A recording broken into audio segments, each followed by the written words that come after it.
Okay okay ಇವತ್ತು ಹಾಕಿ ಆಟದ ಬಗ್ಗೆ ಒಂದು ಚಟುವಟಿಕೆ ಮಾಡೋಣ. ಹಿಂದಿನ ತರಗತಿಯಲ್ಲಿ 8ನೇ ತರಗತಿಯಲ್ಲಿ ಹಾಕಿ ಆಟದ ಇತಿಹಾಸ, ಅಂಕಣ ಮತ್ತು ನಿಯಮಗಳನ್ನೆಲ್ಲ ತಿಳ್ಕೊಂಡಿದ್ರಿ, ಅದ್ರ ಬಗ್ಗೆ ಚರ್ಚೆ ಮಾಡಿದ್ರಿ. ನೆಕ್ಸ್ಟ್ 9ನೇ ತರಗತಿಯಲ್ಲಿ ಹಾಕಿ ಆಟಗಾರರ ಗುಣಲಕ್ಷಣಗಳೇನೇನಿರ್ತವೆ, ತಂತ್ರಗಳೇನೇನಿರ್ತವೆ, ಒಂದು ಆಟ ಗೆಲ್ಬೇಕಂದ್ರೆ ಏನೇನಿರ್ತವೆ ಇದೆಲ್ಲ ತಿಳ್ಕೊಂಡಿದ್ರಿ. ಮತ್ತೆ ಹಾಕಿ ಆಟದಲ್ಲಿರುವಂತ ಪ್ರಶಸ್ತಿಗಳ ಬಗ್ಗೆ ಎಲ್ಲ ತಿಳ್ಕೊಂಡಿದ್ರಿ. ಈಗ 10ನೇ ತರಗತಿಯಲ್ಲಿ ಏನಾಗುತ್ತೆ ಅಂತ ಹೇಳಿದ್ರೆ ಹಾಕಿ ಆಟಗಾರರ ಪರಿಚಯಗಳು ಅಂತ ರಾಷ್ಟ್ರೀಯ ಮತ್ತು ರಾಜ್ಯದ, ನಮ್ಮ ಕರ್ನಾಟಕ ರಾಜ್ಯದ ಅಂತಾರಾಷ್ಟ್ರೀಯ ಮಟ್ಟದಲ್ಲಿ ಅತಿ ಹೆಚ್ಚು ಪ್ರಶಸ್ತಿ ಪಡೆದಂತ ಉನ್ನತ ಆಟಗಾರನ ಪರಿಚಯದ ಬಗ್ಗೆ ಚರ್ಚೆ ಮಾಡೋಣ. ಈಗ ಫಸ್ಟಿಗೆ ಸಂಜನಾ, ಯಾರ ಬಗ್ಗೆ ಚರ್ಚೆ ಮಾಡು. ಯಾವುದೇ ವಿಷಯದ ಬಗ್ಗೆ ಏನಾದ್ರು ಚರ್ಚೆ ಮಾಡಿದ ವ್ಯಕ್ತಿ ಬಗ್ಗೆ ಚರ್ಚೆ ಮಾಡಿದ್ರೆ ಅದ್ರ ಬಗ್ಗೆ ಕ್ವಶನ್ ಕೇಳಬೇಕು. ಅರ್ಥ ಆಯ್ತಾ? ಕ್ವಶನ್ ಕೇಳಿ ಪ್ರತಿಯೊಂದು ವಾಕ್ಯದಲ್ಲೂ ಕೂಡ ಒಂದು ಪ್ರಶ್ನೆ ಇರುತ್ತೆ. ಅರ್ಥ ಆಯ್ತಾ? ಪ್ರಶ್ನೆ ಕೇಳಿ ನೀವು ಉತ್ತರ ಹೇಳಿ. ಓಕೆ, ಸ್ಟಾರ್ಟ್ ಮಾಡಿ. ನನ್ನ ಹೆಸರು ಸಂಜನಾ, ನಾನು 10ನೇ ತರಗತಿಯಲ್ಲಿ ಓದುತ್ತಿದ್ದೇನೆ. ನಮ್ಮ ಶಾಲೆ ಹೆಸರು ಶ್ರೀ ಮಲ್ಲೇಶ್ವರ ಪ್ರೌಢಶಾಲೆ. ನಾನು ಮಾಡ್ತಿರೋದು ಡ್ಯಾನ್ಸ್ ಚಾಲೆಂಜ್. ಈಗಾಗಲೇ ಹಿಂದಿನ ತರಗತಿಗಳಲ್ಲಿ ನಾವು ಹಾಕಿ ಆಟದ ಇತಿಹಾಸ, ಅಂಕಣ ಪರಿಚಯ, ಅಳತೆಗಳು, ಉಪಕರಣಗಳ ಪರಿಚಯ, ಸಾಮಾನ್ಯ ನಿಯಮಗಳು, ರಾಜ್ಯದ ಹಾಗೂ ರಾಷ್ಟ್ರದ ಸಾಧನೆಗಳು ಮತ್ತು ಕ್ರೀಡಾ ಪ್ರಶಸ್ತಿಗಳ ಕುರಿತಾಗಿ ಅಧ್ಯಯನ ಮಾಡುತ್ತಿದ್ದೇವೆ. ಪ್ರಸ್ತುತ ವರ್ಷದಲ್ಲಿ ನಾವು ಹಾಕಿ ಆಟದ ರಾಜ್ಯದ, ರಾಷ್ಟ್ರೀಯ ಹಾಗೂ ಅಂತಾರಾಷ್ಟ್ರೀಯ ಆಟಗಾರರ ಪರಿಚಯ ಹಾಗೂ ವಿವಿಧ ಹಂತಗಳಲ್ಲಿ ನಡೆಯುವ ಪಂದ್ಯಾವಳಿಗಳ ಕುರಿತಾಗಿ ಅಧ್ಯಯನ ಮಾಡೋಣ. ಭಾರತದ ಖ್ಯಾತ ಹಾಕಿ ಆಟಗಾರರು. ಭಾರತೀಯ ಹಾಗೂ ಕ್ಷೇತ್ರವು ನುರಿತ ಗುರುಗಳನ್ನು ಮಾತ್ರವಲ್ಲದೆ ಹಾಕಿ ಮಾಂತ್ರಿಕರಣವನ್ನು ಸೃಷ್ಟಿಸದೆ ಜಗತ್ತಿನಾದ್ಯಂತ ಜನರು ಅವರ ಆಕರ್ಷಕ ಆಟವನ್ನು ನೋಡಿ ಮಂತ್ರಮುಗ್ಧರಾಗುತ್ತಿದ್ದರು. ಅಂತಹ ಕೆಲವು ಆಟಗಾರರ ಕಿರುಪರಿಚಯ ಇಲ್ಲಿದೆ. ಧ್ಯಾನ್ ಚಂದ್ ಸಿಂಗ್ ಒಬ್ಬರು ಭಾರತದ ಮಹಾನ್ ಕ್ರೀಡಾಪಟು. ಇವರು ವಿಶ್ವ ಅತ್ಯುನ್ನತ ಕ್ರೀಡಾಪಟು ಎಂಬ ಹೆಗ್ಗಳಿಕೆಗೆ ಪ್ರಾಧ್ಯಾಪಕರಾಗಿದ್ದರು. 3 ಬಾರಿ ಒಲಿಂಪಿಕ್ನಲ್ಲಿ ಇವರು ಭಾರತವನ್ನು ಹಾಕಿಯಲ್ಲಿ ಪ್ರತಿನಿಧಿಸಿದ್ದರು. ಒಲಿಂಪಿಕ್ನಲ್ಲಿ 3 ಬಾರಿ ಚಿನ್ನದ ಪದಕ ಗೆದ್ದ ಭಾರತ ಹಾಕಿ ತಂಡದಲ್ಲಿ ಇವರ ಪಾತ್ರ ಪ್ರಮುಖವಾಗಿದ್ದು, ಭಾರತ ಸರ್ಕಾರ ಇವರಿಗೆ ಭಾರತದ ಅತ್ಯುನ್ನತ ಪ್ರಜಾ ಪುರಸ್ಕಾರವಾದ ಪದ್ಮಭೂಷಣ ಪ್ರಶಸ್ತಿಯನ್ನು ನೀಡಿ ಗೌರವಿಸಿತು. ಅವರು ಮೊದಲು ತರಬೇತಿದಾರರಾದಂತಹ ಪಂಕಜ್ ಗುಪ್ತವರು ಇವರಿಗೆ ಚಂದ್ರ ಎಂಬ ಬಿರುದು ಕೊಟ್ಟರು. ಅಲ್ಲದೆ ಇವರು ಮುಂದೊಂದು ದಿನ ಚಂದ್ರನ ಹಾಗೆ ಮಿನುಗುತ್ತಾರೆ ಎಂದು ಭವಿಷ್ಯ ನುಡಿದಿದ್ದರು. ಅಡಾಲ್ಫ್ ಹಿಟ್ಲರ್ ಅವರು ಸಹ ಚಂದ್ ಅವರ ಮಾದರಿಯನ್ನು ನೋಡಿ ತುಂಬಾ ಪ್ರಭಾವಿತರಾಗಿದ್ದರು. ಅವರು ಜರ್ಮನ್ ಸೇನೆಯಲ್ಲಿ ಫೀಲ್ಡ್ ಮಾರ್ಷಲ್ ಆಗಿ ಕೆಲಸ ನಿರ್ವಹಿಸಲು ಅನ್ವೇಷಿಸಿದರು. ಆದರೆ ಇವರು ಅದನ್ನು ಒಪ್ಪಲಿಲ್ಲ. ಧ್ಯಾನ್ ಚಂದ್ ಅವರು ಕ್ರೀಡೆಯಲ್ಲಿ ನಿವೃತ್ತಿ ಹೊಂದಿದ್ದರು. ನಂತರ ಇವರು ಪಟಿಯಾಲಾದಲ್ಲಿ NIS ಡಿಪ್ಲೊಮಾ ಪದವಿ ಪಡೆದರು. ಇವರ ಜನ್ಮದಿನವಾದ ಆಗಸ್ಟ್ 29 ದೇಶದಲ್ಲಿ ರಾಷ್ಟ್ರೀಯ ಕ್ರೀಡಾ ದಿನವೆಂದು ಆಚರಿಸಲ್ಪಡುತ್ತದೆ. ಅದರ ಬಗ್ಗೆ ಪ್ರಶ್ನೆ ಕೇಳಿ. ನಮಗೆ ಧ್ಯಾನ್ ಚಂದ್ ಗೊತ್ತಿದೆ ಎಲ್ಲರಿಗೂ. ಅವರಿಗೆ ಪ್ರಶಸ್ತಿ, ಯಾವ ಪ್ರಶಸ್ತಿ ದೊರಕಿತ್ತು ಅವರಿಗೆ? ಇವರು ಮೊದಲು ತರಬೇತಿ ಕೊಟ್ಟವರು ಯಾರು? ಪಂಕಜ್ ಗುಪ್ತಾ. ಜೋರ ಹೇಳ್ಬೇಕು. ಪಂಕಜ್ ಗುಪ್ತಾ. ಇವರಿಗೆ ಯಾವ ಪದವಿ ಪಡೆದರು? ಇವರು ಯಾವ ಪದವಿ ಪಡೆದರು? NIS ಡಿಪ್ಲೊಮಾ ಪದವಿ ಪಡೆದರು. ಇವರ ಜನ್ಮದಿನ ಯಾವುದು? ಆಗಸ್ಟ್ 29. ಇವ್ರ ಜನ್ಮದಿನದಾಗೆ ಇದು ರಾಷ್ಟ್ರ ಯಾವ ದಿನ ಆಚರಿಸುತ್ತಾರೆ? ರಾಷ್ಟ್ರೀಯ ಓಕೆ, ನೆಕ್ಸ್ಟ್ ಹೇಳು.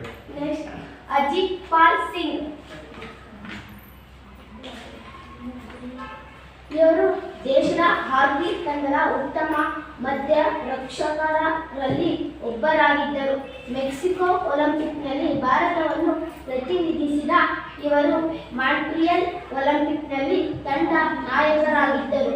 ಅವರು ಬ್ಯಾಂಕಾಕ್ ಮತ್ತು ತೆಹರಾನ್ ಏಷಿಯನ್ ಕ್ರೀಡೆಯಲ್ಲಿ ತಂಡದ ನಾಯಕರಾಗಿ ಬೆಳ್ಳಿಯ ಪದಕವನ್ನು ಗೆದ್ದು ಇವರು ಅತ್ಯುತ್ತಮ ಆಟದಿಂದಾಗಿಯೇ ಏಷ್ಯನ್ ತಂಡಕ್ಕೆ ಆಯ್ಕೆಯಾಗಿದ್ದರು. ಇವರು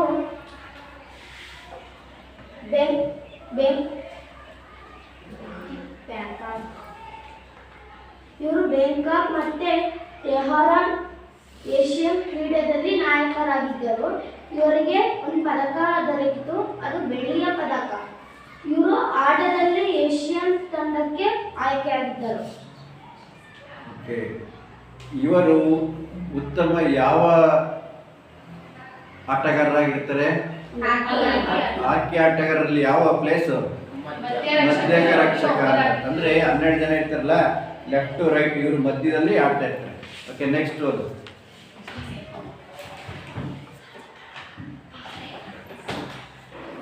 ಓಕೆ, ನೆಕ್ಸ್ಟ್.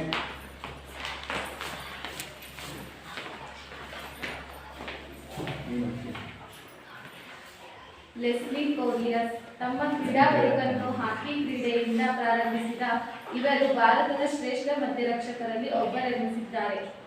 ಇವರು ಸತತ 3 ಬಾರಿ ಭಾರತವನ್ನು ಒಲಿಂಪಿಕ್ಸ್ನಲ್ಲಿ ಪ್ರತಿನಿಧಿಸಿ ಚಿನ್ನದ ಪದಕ ಗೆದ್ದಿದ್ದಾರೆ. ಒಲಿಂಪಿಕ್ಸ್ ಹಾಕಿಯಲ್ಲಿ ಗರಿಷ್ಠ ಪದಕಗಳನ್ನು 3 ಚಿನ್ನ 1 ಬೆಳ್ಳಿ ಪಡೆದುದಕ್ಕಾಗಿ ಇವರ ಹೆಸರು ಗಿನ್ನಿಸ್ ದಾಖಲೆಯ ಪುಸ್ತಕದಲ್ಲಿ ಸೇರಿದೆ. ಕ್ಲೋಡಿಯಾ ಅವರಿಗೆ ಪದ್ಮಶ್ರೀ ಪ್ರಶಸ್ತಿ ದೊರಕಿದೆ. ಇವರು ಸತತ ಎಷ್ಟು ಬಾರಿ ಒಲಿಂಪಿಕ್ಸ್ ಪ್ರತಿನಿಧಿಸಿದ್ರು? ಸತತ 3 ಬಾರಿ ಭಾರತವನ್ನು ಒಲಿಂಪಿಕ್ಸ್ ನಲ್ಲಿ ಪ್ರತಿನಿಧಿಸ್ತಾರೆ. ಓಕೆ, ಇವರು ಗಿನ್ನಿಸ್ ದಾಖಲೆಯಲ್ಲಿ ಪುಸ್ತಕದಲ್ಲಿ ದಾಖಲಾಗಲು ಕಾರಣ ಏನು? 3 ಚಿನ್ನ 1 ಬೆಳ್ಳಿ. ಓಕೆ, ಒಲಿಂಪಿಕ್ಸ್ ಹಾಕಿಯಲ್ಲಿ ಗರಿಷ್ಠ 3 ಚಿನ್ನ 1 ಬೆಳ್ಳಿ ಪಡೆದಿದ್ದಾರೆ. ಹಂಗಾಗಿ ಅವರಿಗೆ ಯಾವ ಪ್ರಶಸ್ತಿ ದೊರಕಿದೆ? ಪದ್ಮಶ್ರೀ ಪ್ರಶಸ್ತಿ ದೊರಕಿದೆ. ಧನ್ರಾಜ್ ಪಿಳ್ಳೆ ಇವರು ನಮ್ಮ ದೇಶದ ಪ್ರಸಿದ್ಧ ಹಾಕಿ ಆಟಗಾರರಾಗಿದ್ದು ತಮ್ಮ 15 ವರ್ಷಗಳ ಶ್ಲಾಘನೀಯ ಹಾಕಿ ಜೀವನದಲ್ಲಿ 4 ಒಲಿಂಪಿಕ್ಸ್, 4 ವಿಶ್ವಕಪ್, 4 ಚಾಂಪಿಯನ್ಸ್ ಟ್ರೋಫಿ ಮತ್ತು 4 ಏಷ್ಯನ್ ಕ್ರೀಡೆಗಳಲ್ಲಿ ಭಾರತವನ್ನು ಪ್ರತಿನಿಧಿಸಿದ್ದಾರೆ. ಇವರು ಬ್ಯಾಂಕಾಕ್ನ ಏಷಿಯನ್ ಗೇಮ್ಸ್ನಲ್ಲಿ ಅತ್ಯಧಿಕ ಗೋಲುಗಳನ್ನು ಬಾರಿಸಿ ಗೆಲುವಿಗೆ ಕಾರಣವಾದರು. ಇವರು 1994ರ ಸಿಡ್ನಿ ವಿಶ್ವಕಪ್ನಲ್ಲಿ ತಮ್ಮ ಅತ್ಯುತ್ತಮ ಆಟದಿಂದಾಗಿ ವಿಶ್ವ ತಂಡಕ್ಕೆ ಆಯ್ಕೆಯಾದ ಏಕೈಕ ಭಾರತೀಯರು. ಇವರು ರಾಜೀವ್ ಗಾಂಧಿ ಖೇಲ್ ರತ್ನ ಪ್ರಶಸ್ತಿ ಹಾಗೂ ಪದ್ಮಶ್ರೀ ಪ್ರಶಸ್ತಿಗಳಿಂದ ಪುರಸ್ಕೃತರಾಗಿದ್ದಾರೆ. ಧನ್ರಾಜ್ ಪಿಳ್ಳೆ ಅವರು ಗೊತ್ತಾಯ್ತಾ? ಎಷ್ಟು ವರ್ಷ ಹಾಕಿ ಜೀವನದಲ್ಲಿ ಭಾಗವಹಿಸಿದ್ರು?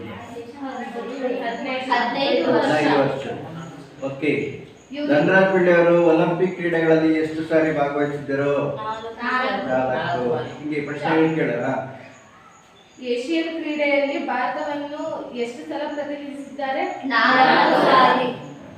ಅವರಿಗೆ ಚಾಂಪಿಯನ್ಸ್ ಟ್ರೋಫಿ ಎಷ್ಟು ಬಂದಿದೆ? 4.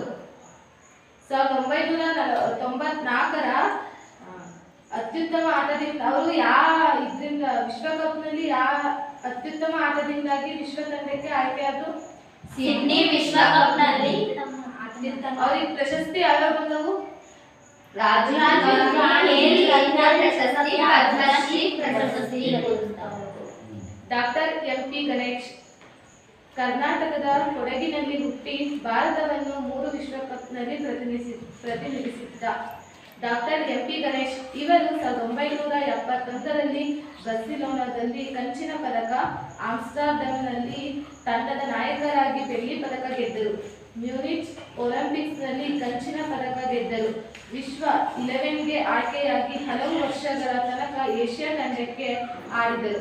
ಇವರಿಗೆ ಅರ್ಜುನ ಪ್ರಶಸ್ತಿ ದೊರಕಿದೆ. ಅನೇಕ ವರ್ಷ ಭಾರತೀಯ ತಂಡದ ತರಬೇತುದಾರರಾಗಿ ಕಾಮನ್ವೆಲ್ತ್ ಮತ್ತು ಬ್ಯಾಂಕಾಕ್ ಏಷ್ಯಾ ಕ್ರೀಡಾಕೂಟಗಳಿಗೆ ಇವರು ತರಬೇತಿ ಸಮಿತಿಯ ಅಧ್ಯಕ್ಷರಾಗಿದ್ದರು. ಭಾರತ ಪ್ರತಿಷ್ಠಿತ ಸಂಸ್ಥೆಯಾದ ಭಾರತೀಯ ಕ್ರೀಡಾ ಪ್ರಾಧಿಕಾರದ ಅಧ್ಯಕ್ಷರಾಗಿ ಸೇವೆ ಸಲ್ಲಿಸಿದ್ದಾರೆ. ಇವರಿಗೆ 1971ರಲ್ಲಿ ಯಾವ ಪದಕ ಸಿಕ್ತು?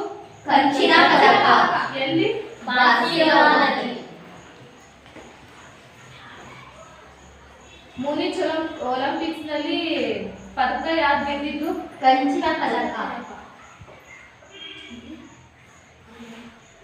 ಅವ್ರು ಯಾವ ತಂಡದ ನಾಯಕರಾಗಿ ಬೆಳ್ಳಿ ಪದಕ ಗೆದ್ದಿದ್ರು? ಆಮ್ಸ್ಟರ್ಡ್ಯಾಮ್.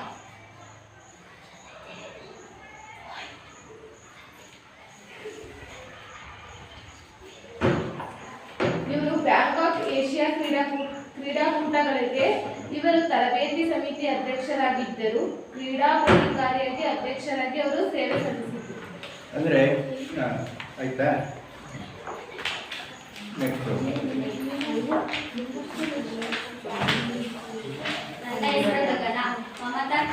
ಮಮತಾ ಇವರು ಹರಿಯಾಣದವರಾಗಿದ್ದರು. ಭಾರತೀಯ ಮಹಿಳಾ ಹಾಕಿ ತಂಡದ ಆಕ್ರಮಣಕಾರಿ ಆಟಗಾರ್ತಿಯಾಗಿದ್ದಾರೆ. ಇವರು ಭಾರತ ತಂಡದ ಪರವಾಗಿ ಪ್ರಾರಂಭಿಸಿ ಜೂನಿಯರ್ ಏಷ್ಯಾ ಕಪ್ನಲ್ಲಿ ಅತ್ಯಧಿಕ ಗೋಲುಗಳನ್ನು ಹೊಡೆದು ಪಂದ್ಯಾವಳಿಯ ಅತ್ಯುತ್ತಮ ಆಟಗಾರ್ತಿ ಪ್ರಶಸ್ತಿ ಗೆದ್ದರು. ಇವರು ಬುಸಾನ್ ಏಷ್ಯನ್ ಗೇಮ್ಸ್ನಲ್ಲಿ 4ನೇ ಸ್ಥಾನ ಪಡೆದರೆ ದೋಹಾ ಏಷ್ಯನ್ ಗೇಮ್ಸ್ನಲ್ಲಿ ಕಂಚಿನ ಪದಕ ಗೆದ್ದರು. ಏಷ್ಯಾ ಕಪ್ನಲ್ಲಿ ಮತ್ತು ಸಂಯುಕ್ತ ಕ್ರೀಡಾಕೂಟದ ಹಾಕಿ ಸ್ಪರ್ಧೆಯಲ್ಲಿ ಚಿನ್ನದ ಪದಕ ಪಡೆದರು. ಇವರು ಯಾವ ರಾಜ್ಯದವರಾಗಿದ್ದರು? ಹರಿಯಾಣದವರು. ಇವರದ್ದಲ್ಲ, ಯಾರು? ಮಮತಾ ಕರಾವ್ ಯಾವ ರಾಜ್ಯದ ಆಟಗಾರರಾಗಿರುತ್ತಾರೆ?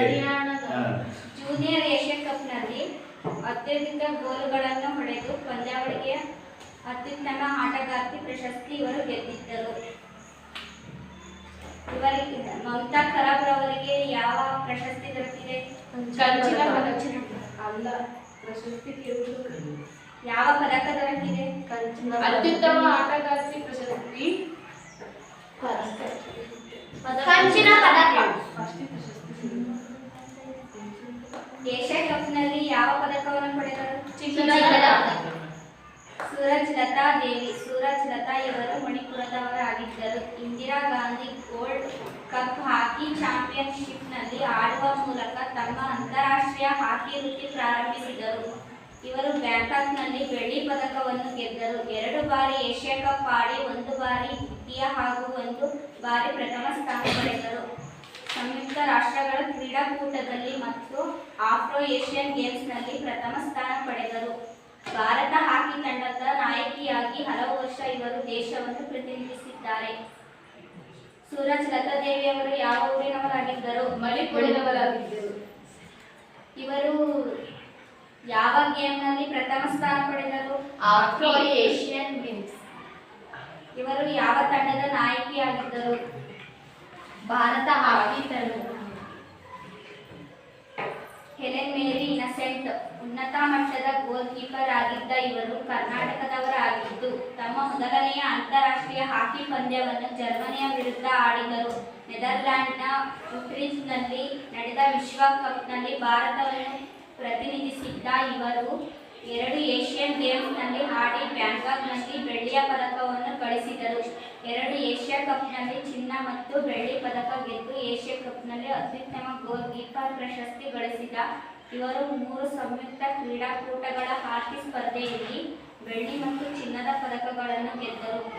ಆಫ್ರೋ ಏಷ್ಯನ್ ಗೇಮ್ಸ್ನಲ್ಲಿ ತಮ್ಮ ಗೋಲ್ ರಕ್ಷಣಾ ತಂತ್ರದಿಂದ ತಂಡವು ಪ್ರಥಮ ಸ್ಥಾನ ಪಡೆಯಲು ಕಾರಣರಾದರು. ಇಂದಿರಾ ಗಾಂಧಿ ಗೋಲ್ಡ್ ಕಪ್ನಲ್ಲಿ ತಂಡದ ನಾಯಕಿಯಾಗಿ ತೃತೀಯ ಸ್ಥಾನ ಪಡೆದರು. ಇವರು ಮೊದಲನೇ ಅಂತಾರಾಷ್ಟ್ರೀಯ ಹಾಕಿ ಪಂದ್ಯವನ್ನು ಯಾವ ಊರಿನಲ್ಲಿ ಆಡಿದರು? ಬ್ಯಾಂಕಾಕ್ನಲ್ಲಿ ಯಾವ ಪದಕವನ್ನು ಪಡೆದರು? ಬೆಳ್ಳಿಯ ಪದಕ.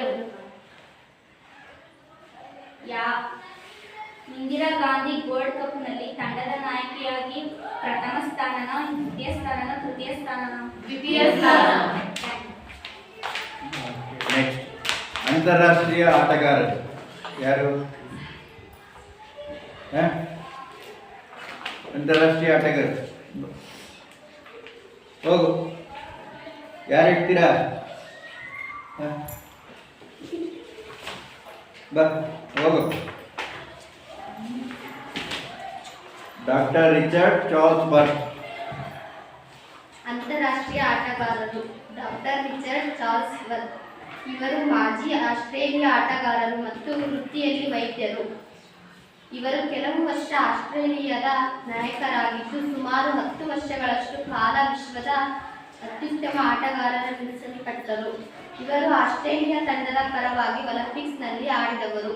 ಇವರು ಆಸ್ಟ್ರೇಲಿಯಾಕ್ಕೆ ಅನೇಕ ಅಂತಾರಾಷ್ಟ್ರೀಯ ಪ್ರಶಸ್ತಿಗಳನ್ನು ದೊರಕಿಸಿ ಕೊಟ್ಟಿದ್ದು ಅದರಲ್ಲಿ ಲಂಡನ್ ವಿಶ್ವಕಪ್ ಒಂದಾಗಿದೆ. ಇವರು ಹಲವಾರು ಅಂತಾರಾಷ್ಟ್ರೀಯ ಪಂದ್ಯಗಳನ್ನಾಡಿದ ನಂತರ ಅನೇಕ ವರ್ಷ ವಿಜಯಶಾಲಿ ಆಸ್ಟ್ರೇಲಿಯಾ ಮಹಿಳಾ ತಂಡದ ತರಬೇತುದಾರರಾಗಿದ್ದರು.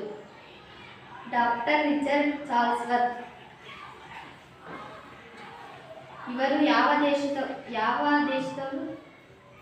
ಮಾಜಿ ಯಾವ ದೇಶದ ಆಸ್ಟ್ರೇಲಿಯಾ ಆಟಗಾರರು? ಕ್ವಶನ್ ಕರೆಕ್ಟ್ ಇರಬೇಕು. ಯಾವ ಆಟಗಾರರು? ಮಾಜಿ ಆಸ್ಟ್ರೇಲಿಯಾ ಆಟಗಾರರು. ಎಷ್ಟು ವರ್ಷ ಕಾಲ 10 ವರ್ಷ ಕಾಲ ವಿಶ್ವದ ಅತ್ಯಂತ ಆಟಗಾರರಾಗಿದ್ದರು? ಇವರು ಯಾವ ತಂಡದ ಪರವಾಗಿ ಒಲಿಂಪಿಕ್ಸ್ನಲ್ಲಿ ಆಡಿದರು? ಆಸ್ಟ್ರೇಲಿಯಾ ತಂಡದ ಪರವಾಗಿ. ಇವರು ಯಾವ ತಂಡಕ್ಕೆ ತರಬೇತುದಾರರಾಗಿದ್ದರು? ಆಸ್ಟ್ರೇಲಿಯಾ ಮಹಿಳಾ ತಂಡಕ್ಕೆ. ಹಂಗೆ ಸ್ಪಷ್ಟವಾಗಿ ಕ್ವಶನ್ ಇರಬೇಕು. Okay, next. ಶಹಬಾಜ್ ಅಹಮದ್ ಇವರು ಹಾಕಿಯ ಇತಿಹಾಸದಲ್ಲಿ ಅತ್ಯುತ್ತಮ ಆಕ್ರಮಣಕಾರಿ ಆಟಗಾರರಲ್ಲಿ ಒಬ್ಬರೆನಿಸಿದ್ದಾರೆ. ಇವರ ವೇಗದ ಆಟದಿಂದಾಗಿ ವಿದ್ಯುತ್ ಹಿಮ್ಮಡಿಯ ಮನುಷ್ಯ ಎಂಬ ಅಡ್ಡ ಹೆಸರು ದೊರಕಿತು. ಇವರು ಪಾಕಿಸ್ತಾನವನ್ನು 4 ಚಾಂಪಿಯನ್ಸ್ ಟ್ರೋಫಿ, 3ನೇ ಏಷ್ಯಾ ಕಪ್, ಲಾಹೋರ್ನಲ್ಲಿ 7ನೇ ವಿಶ್ವಕಪ್, ಏಷ್ಯಾ ಹಾಕಿ ಹಾಗೂ ಸಿಡ್ನಿ ವಿಶ್ವಕಪ್ ಇವುಗಳನ್ನು ಪ್ರತಿನಿಧಿಸಿದರು. ಇವರು ಏಷ್ಯಾ ಕಪ್ನಲ್ಲಿ ಮತ್ತು ಬೀಜಿಂಗ್ ಏಷ್ಯನ್ ಗೇಮ್ಸ್ನಲ್ಲಿ ಚಿನ್ನ, ಚಾಂಪಿಯನ್ಸ್ ಟ್ರೋಫಿ, ಲಾಹೋರ್ ವಿಶ್ವಕಪ್ ಮತ್ತು BMW ಕಪ್ನಲ್ಲಿ ಬೆಳ್ಳಿ ಮತ್ತು ಚಾಂಪಿಯನ್ಸ್ ಅತ್ಯುತ್ತಮ ಪ್ರಶಸ್ತಿ ಪಡೆದ ಏಕೈಕ ಆಟಗಾರರಾಗಿದ್ದು ಪಾಕಿಸ್ತಾನ ತಂಡದ ಪರವಾಗಿ ಹಲವು ಅಂತಾರಾಷ್ಟ್ರೀಯ ಪಂದ್ಯಗಳನ್ನು ಆಡಿದ್ದಾರೆ. ಶಹಬಾಜ್ ಅಹಮದ್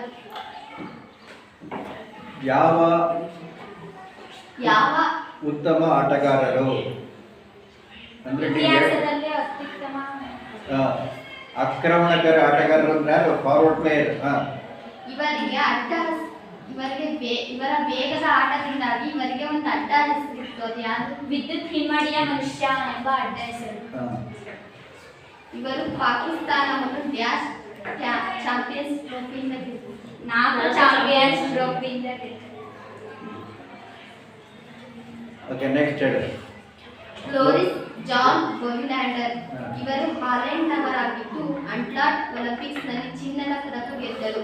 ಲಾಹೋರ್ ವಿಶ್ವಕಪ್ನಲ್ಲಿ 9 ಗೋಲ್ಗಳನ್ನು ಹೊಡೆದು ತಮ್ಮ ತಂಡ ಚಿನ್ನ ಗೆಲ್ಲಲು ಕಾರಣರಾದರು. ಇವರು ಪೆನಾಲ್ಟಿ ಕಾರ್ನರ್ ಹೊಡೆತಕ್ಕೆ ಖ್ಯಾತರಾಗಿದ್ದರು.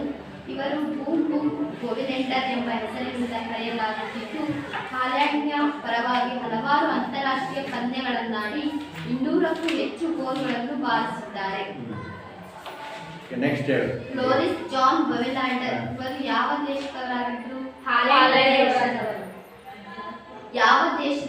ಯಾವ ಒಲಿಂಪಿಕ್ಸ್ನಲ್ಲಿ ಚಿನ್ನದ ಪದಕ ಪಡೆದಿದ್ರು? ಅಂಟ್ಲಾಟ್ ಒಲಿಂಪಿಕ್ಸ್ನಲ್ಲಿ ಚಿನ್ನದ ಪದಕವನ್ನು ಪಡೆದರು. ಇವರು ಯಾವ ಹೊಡೆತಕ್ಕೆ ಖ್ಯಾತರಾಗಿದ್ದರು? Penalty corner. ಇವರನ್ನು ಇನ್ನೊಂದು ಹೆಸರಿನಿಂದ ಕರೆದಿದ್ದಾರೆ. ಬೋವಿಲ್ಯಾಂಡರ್. ನೆಕ್ಸ್ಟ್ ಜಗ್ಸ್ ಬ್ರಿಂಕ್ಮೆನ್. ಜಗ್ಸ್ ಬ್ರಿಂಕ್ಮೆನ್ ಹಾಲೆಂಡ್ನ ಹಾಕಿ ಆಟಗಾರ. ಇವರು ಅಟ್ಲಾಂಟ್ ಮತ್ತು ಸಿಡ್ನಿ ಒಲಿಂಪಿಕ್ಸ್ನಲ್ಲಿ ಚಿನ್ನದ ಪದಕ ಪಡೆದರು. ಇವರು ಹಲವು ವರ್ಷ ಹಾಲೆಂಡ್ ತಂಡದ ಪರವಾಗಿ ಆಡಿದ್ದಾರೆ. ಮಧ್ಯರಕ್ಷಕರಾಗಿ 300ಕ್ಕೂ ಹೆಚ್ಚು ಅಂತಾರಾಷ್ಟ್ರೀಯ ಪಂದ್ಯಗಳನ್ನು ಆಡಿ ಗೋಲ್ಗಳನ್ನು ಹೊಡೆದಿದ್ದಾರೆ. ಇವರು 2 ಬಾರಿ ವಿಶ್ವಕಪ್ ಗೆದ್ದು ಚಾಂಪಿಯನ್ಸ್ ಟ್ರೋಫಿ ಗೆದ್ದಿದ್ದಾರೆ. ಜಗ್ಸ್ ಬ್ರಿಂಕ್ಮೆನ್ ಇವರು ಯಾವ ದೇಶದ ಹಾಲೆಂಡಿನ ಹಾಕಿ ಆಟಗಾರರು. ಇವರು ಯಾವ ಅಟ್ಲಾಂಟ್ ಮತ್ತು ಹಂಗಲ್ಲ, ಯಾವ ಒಲಿಂಪಿಕ್ಸ್ ನಲ್ಲಿ ಚಿನ್ನದ ಪದಕ ಪಡೆದರು? ಅಟ್ಲಾಂಟ್ ಮತ್ತು ಸಿಡ್ನಿ ಒಲಿಂಪಿಕ್ಸ್ನಲ್ಲಿ ಚಿನ್ನದ ಪದಕ ಪಡೆದರು. ಇವರು ಯಾವ ರಕ್ಷಕ ಆಟಗಾರರಾಗಿರ್ತಾರೆ? ಮಧ್ಯರಕ್ಷಕರಾಗಿ. ಹಂಗೆ ಇವರು ಎಷ್ಟು ಬಾರಿ ಮಧ್ಯರಕ್ಷಕರಾಗಿ ಅಂತಾರಾಷ್ಟ್ರೀಯ ಪಂದ್ಯಗಳನ್ನು ಆಡಿ ಎಷ್ಟು ಗೋಲ್ಗಳನ್ನು ಹೊಡೆದಿದ್ದಾರೆ? 300ಕ್ಕೂ ಹೆಚ್ಚು ಗೋಲ್ಗಳನ್ನು ಹೊಡೆದಿದ್ದಾರೆ. ಇವರು ಎಷ್ಟು ಬಾರಿ ವಿಶ್ವಕಪ್ ಗೆದ್ದಿದ್ದಾರೆ? 2 ಬಾರಿ ವಿಶ್ವಕಪ್ ಗೆದ್ದರು. Okay, next. ಹಸನ್ ಸರ್ದಾರ್ ಇವರು ಪಾಕಿಸ್ತಾನದ ಆಕ್ರಮಣಕಾರಿ ಆಟಗಾರ ಹಾಗೂ ತಂಡದ ನಾಯಕರಾಗಿದ್ದರು. ಇವರು ಪಾಕಿಸ್ತಾನದ ಉತ್ತಮ ಸೆಂಟರ್ ಫಾರ್ವರ್ಡ್ ಎನಿಸಿದ್ದು ತಮ್ಮ ಚೊಚ್ಚಲ ವಿಶ್ವಕಪ್ 1982ರಲ್ಲಿ ಆಡಿದರು. ಈ ಪಂದ್ಯಾವಳಿಯಲ್ಲಿ ಇವರು ದಾಖಲೆಯ 11 ಗೋಲ್ ಬಾರಿಸಿ ಪಾಕಿಸ್ತಾನಕ್ಕೆ ಚಿನ್ನ ಗಳಿಸಿಕೊಟ್ಟರು. 1982ರ ನವದೆಹಲಿ ಏಷ್ಯನ್ ಕ್ರೀಡೆಯಲ್ಲಿ ಭಾರತವನ್ನು ಸೋಲಿಸಿ ಚಿನ್ನದ ಪದಕ ಪಡೆದರು. ಹಾಗೆಯೇ 1984ರ ಲಾಸ್ ಏಂಜಲೀಸ್ ಒಲಿಂಪಿಕ್ಸ್ನಲ್ಲಿ ಪಾಕಿಸ್ತಾನ ತಂಡ ಚಿನ್ನದ ಪದಕ ಗಳಿಸುವುದರಲ್ಲಿ ಪ್ರಮುಖ ಪಾತ್ರ ವಹಿಸಿದ್ದರು. ಇದಾದ ನಂತರ ಕೆಲವು ವರ್ಷ ಇವರು ಪಾಕಿಸ್ತಾನ ಹಾಕಿ ತಂಡದ ವ್ಯವಸ್ಥಾಪಕರಾಗಿದ್ದರು. ಇವರು ಪಾಕಿಸ್ತಾನದ ಯಾವ ಆಟಗಾರರಾಗಿದ್ದರು? ಇವರು ಪಾಕಿಸ್ತಾನದ ಯಾವ ವಿಶ್ವಕಪ್ ಆಡಿದರು? ಉತ್ತಮ ಸೆಂಟರ್ ಫಾರ್ವರ್ಡ್ ಎನಿಸಿದ್ದ ನಮ್ಮ ಚೊಚ್ಚಲ ವಿಶ್ವಕಪ್ 1982ರಲ್ಲಿ ಆಡಿದರು. 1982ರ ನವದೆಹಲಿಯ ಏಷ್ಯನ್ ಕ್ರೀಡೆಯಲ್ಲಿ ಯಾವ ದೇಶವನ್ನು ಸೋಲಿಸಿ ಚಿನ್ನದ ಪದಕ ಪಡೆದರು? ಭಾರತವನ್ನು ಸೋಲಿಸಿ ಚಿನ್ನದ ಪದಕವನ್ನು ಪಡೆದರು. Okay, next. ಈಗ ವಿಶ್ವಕಪ್ ಬಗ್ಗೆ, ಹಾಕಿ ವಿಶ್ವಕಪ್ ಬಗ್ಗೆ ಯಾರು ಹೇಳ್ತೀರಾ? ಗೊತ್ತಿರಪ್ಪ, ಒಂದು ಟ್ರೋಫಿ ಇಟ್ಟಿರ್ತಾರೆ ಹಾಕಿ ವಿಶ್ವಕಪ್ಗೆ. ಆ ಟ್ರೋಫಿ ಹೇಗೆ ಮಾಡಿರ್ತಾರೆ ಅಂತ. ಹಾಕಿ ವಿಶ್ವಕಪ್ ಟ್ರೋಫಿಯನ್ನು ಪಾಕಿಸ್ತಾನದ ಬಶೀರ್ ಮುಜೀಬ್ ರವರು ಸಂಕಲ್ಪಿಸಿದರು ಮತ್ತು ಪಾಕಿಸ್ತಾನದ ಸೇನೆಯು ಅದನ್ನು ನಿರ್ಮಿಸಿತು. ಮಾರ್ಚ್ 27, 1971ರಲ್ಲಿ ಬ್ರಸೆಲ್ಸ್ನಲ್ಲಿ ಬೆಲ್ಜಿಯಂಗೆ ಪಾಕಿಸ್ತಾನದ ರಾಯಭಾರಿಯಾಗಿದ್ದ ಎಂ.ಇ. ಮಸೂದ್ ರವರ ಅಂತಾರಾಷ್ಟ್ರೀಯ ಹಾಕಿ ಒಕ್ಕೂಟದ ಅಧ್ಯಕ್ಷರಾದ ರೆನಿ ಫ್ರಾಂಕ್ ರವರಿಗೆ ಅದನ್ನು ಹಸ್ತಾಂತರಿಸಿದ್ದರು. ಈ ಟ್ರೋಫಿಯು ಬೆಳ್ಳಿಯದಾಗಿದ್ದು ಅದರ ಮೇಲೆ ಸೂಕ್ಷ್ಮವಾದ ಹೂವಿನಾಕಾರದ ನಕ್ಷೆಗಳಿವೆ. ಇದರ ಮೇಲಿರುವ ಬೆಳ್ಳಿ ಮತ್ತು ಚಿನ್ನದಿಂದ ತಯಾರಿಸಿದ ಭೂಗೋಳದಂತದಿಂದ ಅಲಂಕರಿಸಿದ ಆಧಾರದ ಮೇಲೆ ನಿಂತಿದೆ. ಇದರ ತುದಿಯಲ್ಲಿ ಒಂದು ಹಾಕಿ ಸ್ಟಿಕ್ ಮತ್ತು ಚೆಂಡಿನ ಮಾದರಿ ಇದೆ. ಅಡಿಪಾಯ ಹೊರತುಪಡಿಸಿ ಇದರ ಎತ್ತರ 120.85 ಮಿಲಿಮೀಟರ್ ಇದೆ. ಅಡಿಪಾಯವನ್ನು ಸೇರಿಸಿ ಇದರ ಎತ್ತರ 650 ಮಿಲಿಮೀಟರ್ ಇದೆ.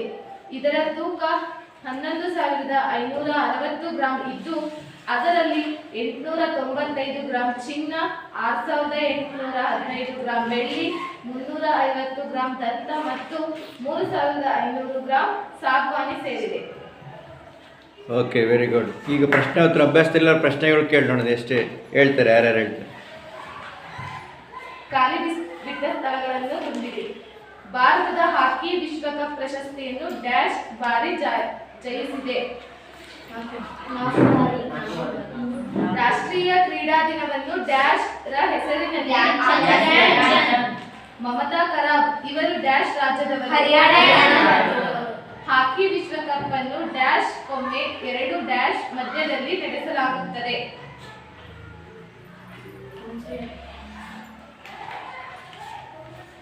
ವಿಶ್ವಕಪ್ ಹಾಕಿ ವಿಶ್ವಕಪ್ ಅನ್ನು ಡ್ಯಾಶ್ ಕೊಮ್ಮೆ 2 ಡ್ಯಾಶ್ ಮಧ್ಯದಲ್ಲಿ ನಡೆಸಲಾಗುತ್ತದೆ. 4 ವರ್ಷಕ್ಕೊಮ್ಮೆ. ಅರ್ಥ ಆಯ್ತಾ? 2 ಮಧ್ಯೆ ಯಾವುದು? 2 ಒಲಿಂಪಿಕ್ ಇರ್ತಾವಲ್ಲ, ಅದ್ರ ಮಧ್ಯೆ ನಡೆಸ್ತಾರೆ. ಒಂದು ವಾಕ್ಯದಲ್ಲಿ ಉತ್ತರಿಸಿ. ಹಾಕಿ ಮಾಂತ್ರಿಕ ಎಂದು ಯಾರನ್ನು ಕರೆಯುತ್ತಿದ್ದರು? ಏಕಮಾತ್ರ ವಿಶ್ವಕಪ್ ಪ್ರಶಸ್ತಿಯನ್ನು ಭಾರತ ಯಾವಾಗ ಜಯಿಸಿತು? ವಿಶ್ವಕಪ್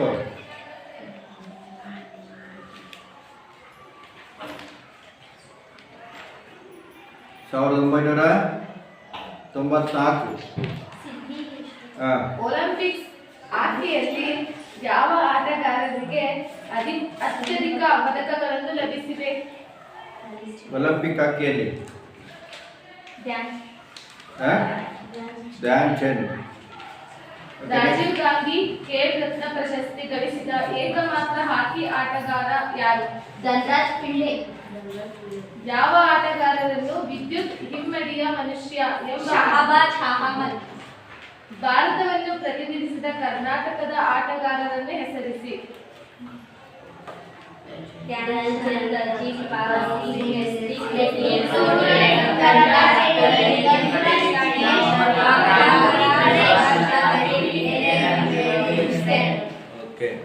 ಓಕೆ, ಇಷ್ಟು ಹಾಕಿ ಆಟದ ಬಗ್ಗೆ ಪ್ರಶ್ನೋತ್ತರಗಳು ಮತ್ತೆ ಇದ್ರ ಬಗ್ಗೆ ಚರ್ಚೆ ಮಾಡಿದ್ದೀರಾ. ಅರ್ಥ ಕೇಳಿದ್ಯಾ?